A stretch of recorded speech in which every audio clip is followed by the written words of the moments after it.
Salam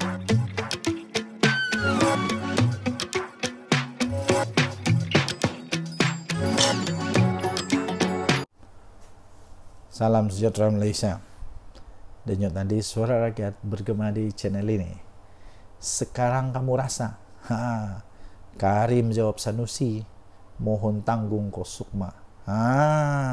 Menteri Sarawak Abdul Karim Rahman Hamzah berkata negeri Malaysia Timur menderita dalam diam setiap kali acara peringkat kebangsaan diadakan di Semenanjung. Seorang Menteri Sarawak menolak permintaan Menteri Besar Sanusi Nur supaya negeri itu bantu menampung sebahagian kos penghantaran kontijen Kedah ke Sukan Malaysia atau Sukma. Takkanlah sekarang Sanusi sudah puas dengan negeri-negeri di Semenanjung, sudah puas dengan pemimpin di Semenanjung. Kali ini cuba pula dia kata dia cari pasal dengan orang Sarawak. Jangan. Jangan. Sudah cukup-cukuplah Sanusi. Jangan babitkan orang Sarawak. Ini seorang Menteri Sarawak menolak permintaan Menteri Besar Sanusi Nur supaya negeri itu membantu menampung sebahagian kos penghantaran kontijen Kedah ke Sukma. Selama ini tidak pernah keluar masalah ini, tiba-tiba sekarang keluar masalah. Kenapa Sanusi? Bukankah Sanusi ini cakap besar, bukan main hebat lagi? Menteri Pelancongan Industri Kreatif dan Seni Persembahan Abdul Karim Rahman Hamzah berkata Sabah dan Sarawak sentiasa perlu menanggung kos yang begitu tinggi untuk ke Malaysia Barat bagi acara peringkat kebangsaan. Jawablah Sanusi. Sanusi, kalau kami mau pergi pergi sukan di Semenanjung, kami terpaksa naik kapal terbang, bukan naik bas. Bas dari Kedah ke Semenanjung mungkin di bawah daripada RM200, mungkin, atau lebih murah lagi. Kalau bas ikut per kepala mungkin lebih murah, tak sampai 100, mungkin boleh sampai di sekitar Semenanjung lah, di mana-mana. Tapi orang Sabah, orang Sarawak mau pergi sana untuk sukan, kalau tiada ribu-ribu jangan cakap tau. Sanusi tidak sedarkah? Katanya permintaan Sanusi itu menunjukkan betapa mahalnya kos bagi kedua-dua negeri di Malaysia Timur selama ini. Apa yang diketengahkan oleh Menteri Besar Kedah ini ialah apa yang Sabah dan Sarawak terpaksa tanggung selama ini semasa acara kebangsaan, termasuklah sukan. Setiap kali disedakan di Semenanjung, ingat apa? Orang Sabah terbang. Kontijen dari Sabah dan Sarawak katanya terpaksa menanggung kos untuk sebarang acara sukan, sama ada Sukma, bola sepak ke. Kami menderita dalam diam setiap tahun hanya untuk mengambil bahagian, kata Karim. Sanusi, kau tidak sedarkah? Semalam Sanusi dilaporkan berkata beliau berharap Sarawak menanggung sebagian kos untuk menghantar kontijen negeri itu ke Sukma. Kenapa pula minta Sarawak nih? Katanya ia susulan kos tinggi yang terpaksa ditanggung, termasuk tiket penerbangan dan membawa beberapa kontainer peralatan. Kenapa Sarawak dan Sabah tidak pernah pergi Kedah? Ada Kedah tolong. Sanusi berkata beliau merasakan negeri lain turut berdepan isu sama. Selama ini diam-diam Sanusi ini terlampau bijak lah. Saya heran juga ada manusia yang begini bijak macam Sanusi. Karim berkata Sanusi mungkin hanya bergurau sambil menambah Kedah adalah negeri kaya yang mampu menanggung kosnya. Menteri Besar Kedah pada suatu ketika pernah menyebut bahawa ia boleh menjadi maju dan berjaya seperti Selangor. Di mana? Mana sudah tak kaburnya Sanusi ini yang angkuh. Sanusi ini Sukma 2024 akan diadakan di 9 daerah negeri Sarawak bermula 17 hingga 24 Ogos. Sebanyak 37 acara sukan dipertandingkan, membabitkan 488 acara dengan penyertaan 12.619 atlet dan pegawai. Ini adalah kali ketiga Sarawak menganjurkan sukan itu selepas 1990 tahun 2016. Sudah 3 kali. 2 kali tidak bising.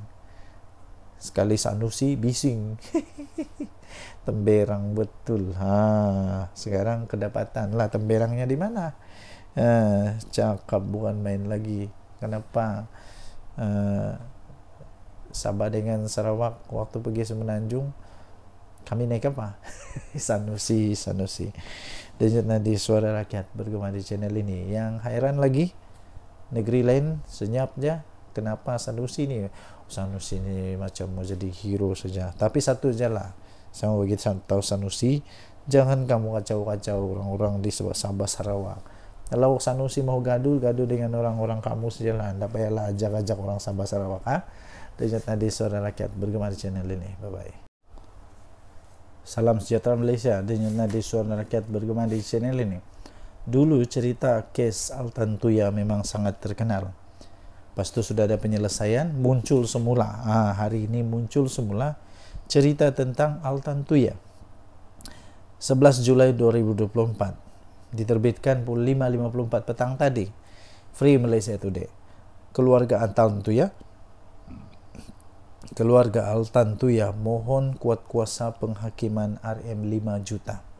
Permohonan itu ditentang oleh kerajaan yang memohon penghakiman pada tahun 2022 itu digantung pelaksanaannya.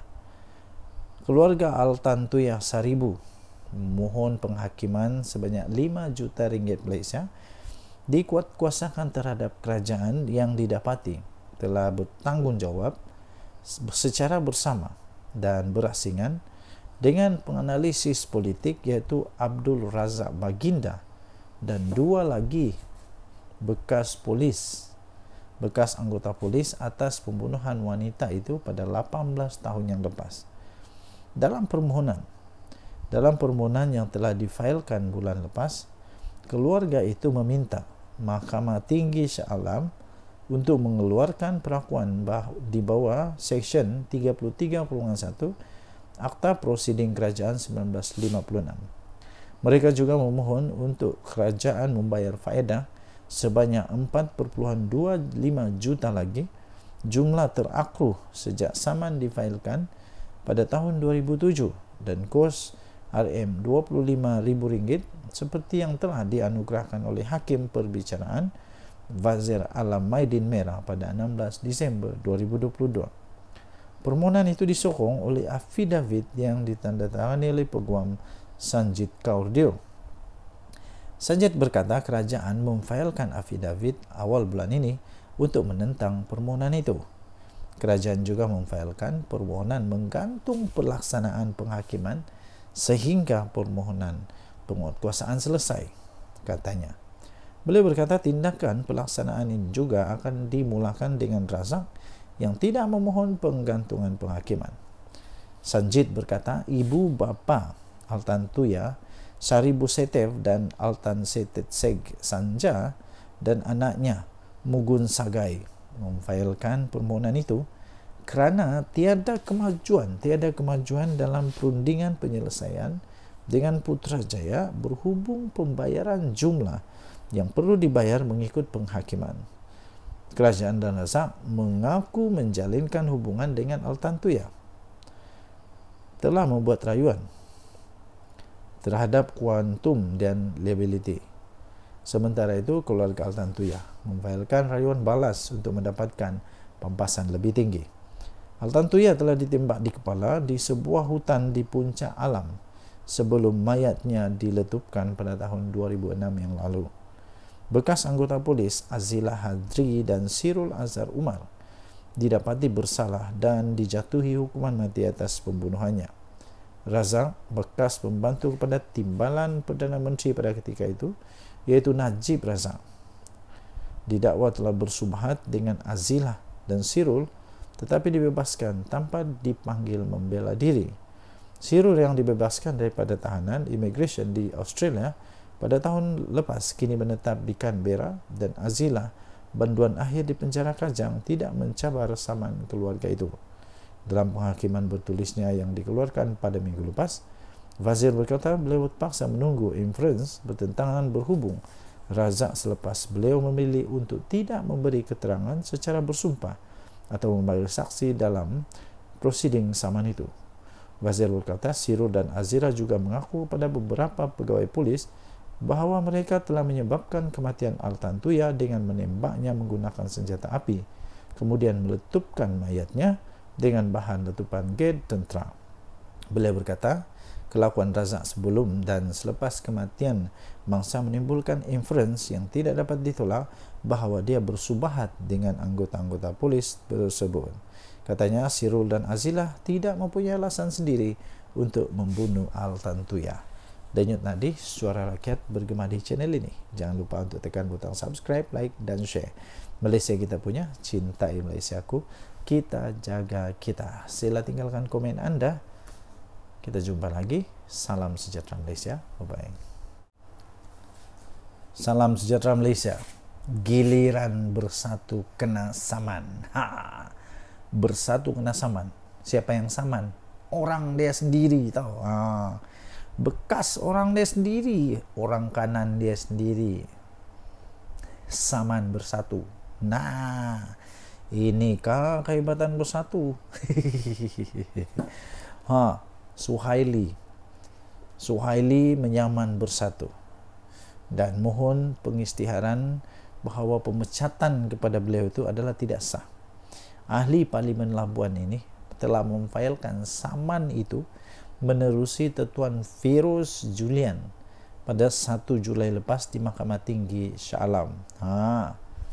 Ahli Parlimen Labuan Suhaili Abdul Rahman disahkan telah pun memfailkan saman terhadap bersatu bagi menuntut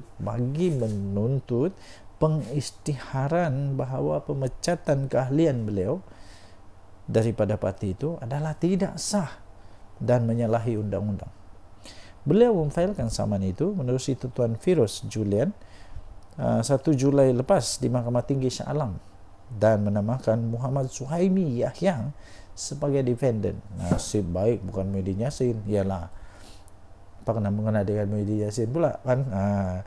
Pernyataan tuntutan Suhaili itu beliau menyebut pada 2 November tahun 2023 Lembaga Berdisiplin Bersatu telah pun mengemukakan surat memaklumkan pertuduhan telah dibuat terhadap beliau atas dakwaan beliau telah melanggar artikel 22.1 F dalam perlembagaan parti.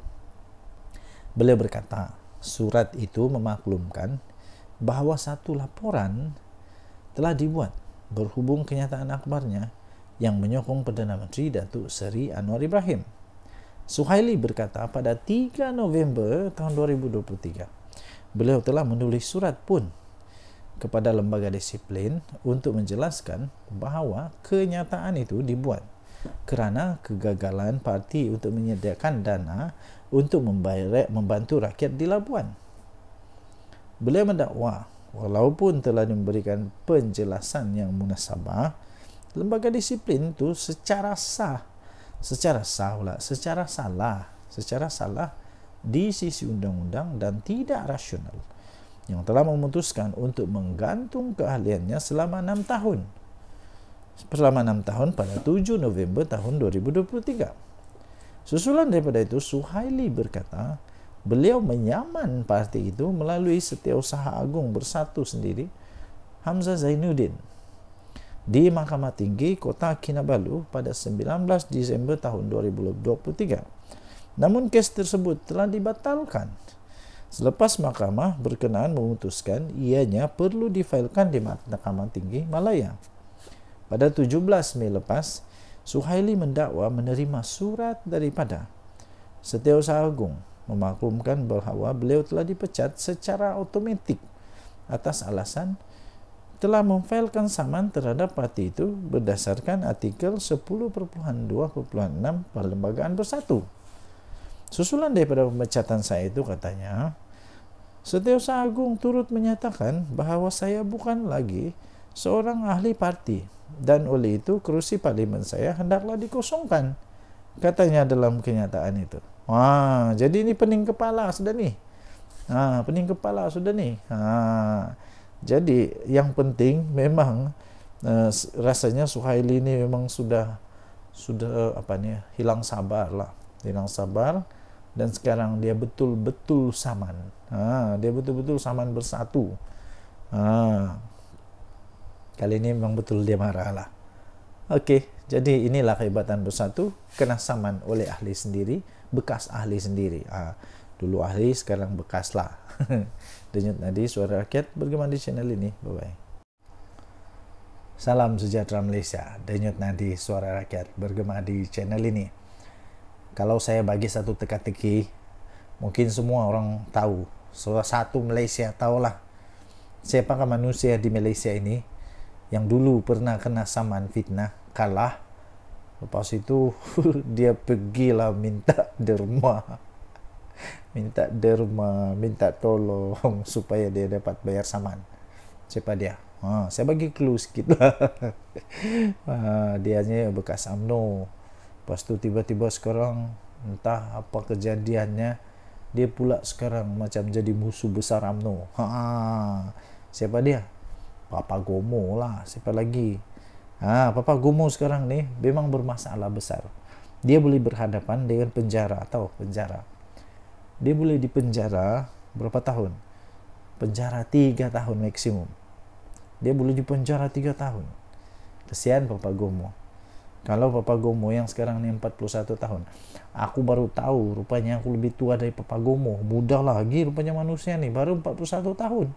Saya nih dah dekat 50 tahun. Wah, rupanya muda lagi Papa Gomo nih.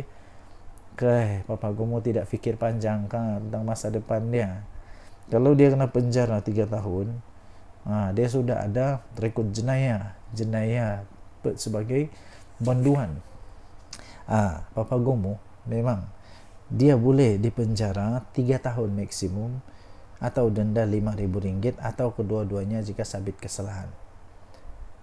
Silap-silap sudahlah kena penjara 3 tahun, kena denda lagi RM5.000. Kenapa? Kerana Papa Gomo telah didakwa dengan dakwaan apa?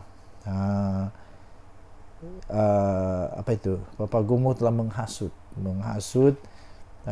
menghasut berkaitan dengan isu pemilik KK Supermart dan N Superstore Sdn Bhd terhadap Sultan Ibrahim, yang menghadap Sultan Ibrahim. Kita tahu ceritanya. Dulu ada satu isu itu jadi isu yang panas, isu yang menjadi akhirnya sangat-sangat panas. Akhirnya yang di Pertuan Agong campur rasanya di Pertuan Agong terpaksa untuk dirayu oleh pemilik KK Supermart and Superstore Sdn Bhd ini untuk dia minta ampun, merafak sembah minta ampun. Yalah, takkanlah pemilik KK Supermart ni jumpa dia orang pula, takkan dia jumpa Papa Gomo pula, mestilah dia minta ampun, minta maaf kepada wakil tertinggi agama Islam Malaysia, iaitu di Pertuan Agong. Jadi kerana itu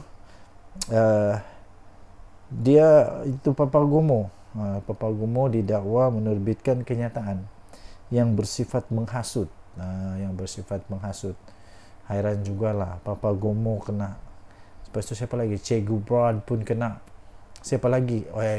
Entahlah siapa lagi lepas ni. Jadi anda rasa adakah Papa Gomo akan menang atau kalah? Kalau dia menang, macam mana dia boleh menang? Kalau dia kalah, kenapa dia kalah? Kalau dia kalah, yalah, kalau dia kalah dan kena denda RM5.000, mungkin Papa Gomo hanya senyum-senyum je, senangnya RM5.000. Tapi kalau kena penjara, ambil kau akan jadi ada rekod jenayah sebagai banduan. Mungkin banduan Papa Gomo jadi banduan apa tu? Banduan hebat VIP. Dapat makan roti percuma. Denyut Nadi Suara Rakyat bergema di channel ini. Jangan lupa tekan butang subscribe, like dan share. Bye-bye. Salam sejahtera Malaysia. Denyut Nadi Suara Rakyat bergema di channel ini.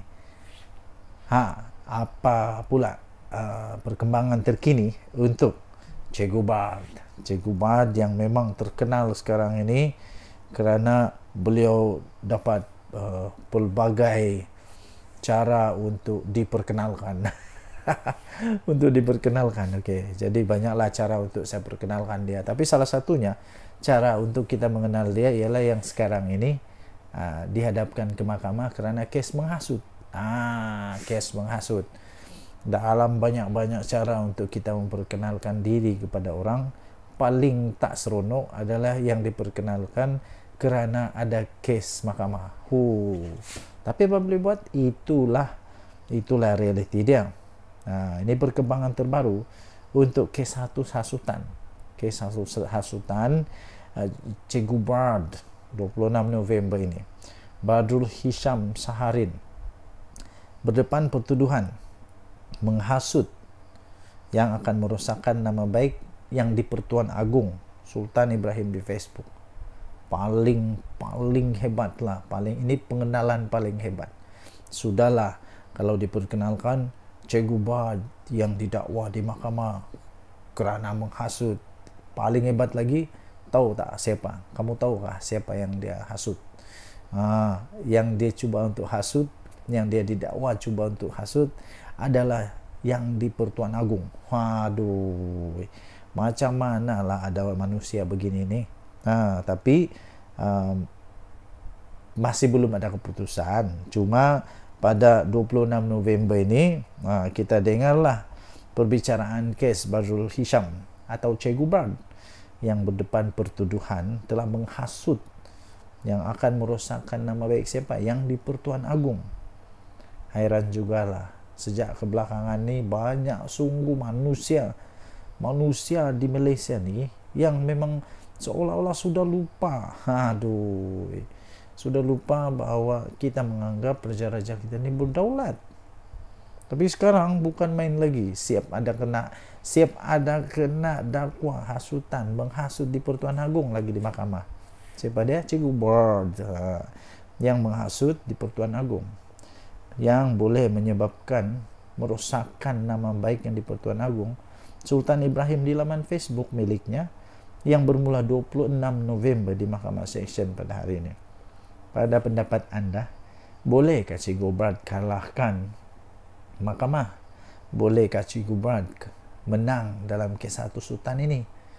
Ingat, yang dia mau lawan ini bukan calang-calang. Yang dia hasut ini bukan orang kampung saya. Ini yang dihasut yang di Pertuan Agong. Jadi yang hakim nanti ini, Hakim Siti Aminah Ghazali, menetapkan tarikh perbicaraan 26 dan 27 November selepas timbalan pendakwa raya Kalmiza Saleh memaklumkan pihaknya telah menyerahkan dokumen berkaitan kes itu kepada pembelaan. Jadi apakah yang dia bakal hadapi Badrul Hisham, Cikgu Bard, sekarang 45 tahun ini, disiasat apa itu menghasut lepas mengikut perenggan, boleh dihukum di bawah Seksyen 4/1 akta yang sama, iaitu Akta Hasutan 1948, yang membawa hukuman maksimum penjara 3 tahun. 3 tahun. Maksimum penjara 3 tahun atau denda RM5.000 atau kedua-duanya jika sabit kesalahan. Bertambah lagi lah koleksi nanti. Beliau juga berdepan pertuduhan mengeluarkan fitnah. Dua nih. Fitnah, kenyataan fitnah yang merosakkan nama baik yang di Pertuan Agong. Jadi dia boleh, untuk fitnah ini dia boleh dihukum penjara maksimum 2 tahun atau denda atau kedua-duanya sekali jika sabit kesalahan. Tuan-tuan dan puan-puan yang dihormati sekalian, apakah nasib Cikgu Bard ini? Terlajak perahu boleh diundur, terlajak kata badan binasa. Masalahnya yang dilajak ini bukan calang-calang, bukan orang biasa. Ini yang kita junjung tinggi nih, raja kita. Apalagi yang di Pertuan Agong pula tuh. Dengan Nadi Suara Rakyat bergema di channel ini, jangan lupa tinggalkan komen anda. Apa pendapat anda? Adakah Cikgu Bard ini akan masuk penjara atau tidak? Kita tengoklah nanti. Bye.